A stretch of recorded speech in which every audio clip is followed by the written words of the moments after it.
தேவர் ஜெயந்தியில நீங்க சொன்ன விஷயத்துல காத்திருந்து ஓபிஎஸும், கேஏஎஸும் வந்து சசிகலாவ சந்திச்சு அந்த சமூக மக்களுக்கு ஒரு செய்தி சொன்னாங்க அப்படின்னு. டிடிவி வந்து சசிகலா அவர்களை சந்திக்கவில்ல.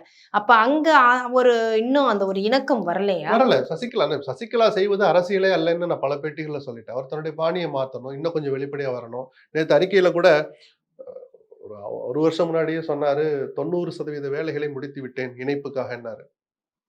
அதுல ஒரு ஒரு குறிப்பிட்ட சதவீதம் கூட நடந்ததா எனக்கு தெரியல. அப்படி சொன்ன பிறகு அதே சசிகலா விமர்சிச்சுட்டு தான் இருந்தாங்க எடப்பாடியும் அவருடைய சகாக்களும். அதேபோல கொஞ்சம் வெளிப்படையா வரணும்னு நம்ம சொல்றோம்.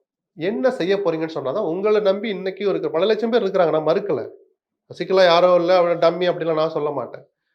நாம செஞ்சுட்டு இருக்கிற அரசியல் பாணி தவறுன்னு முதல்ல அவர் புரிஞ்சுக்கணும். ஆனா இனிமேலும் அதை தள்ளி போட முடியாது. எல்லோரும் ஓரளவுக்கு சசிகலாவும் எங்கள் பக்கம் தான் இருக்கிறார், வருவார்னு தினகரன் அதே சொன்னாரு. ஆனா சந்திக்காத பார்க்கலங்கும்போது தினகரன் அந்த வார்த்தையை சொல்றாருன்னா அடுத்து என்ன நடக்குன்னு பார்ப்போம். கடைசி வரைக்கும் வரலைன்னா அதையும் தானே விமர்சிக்க போறோம்.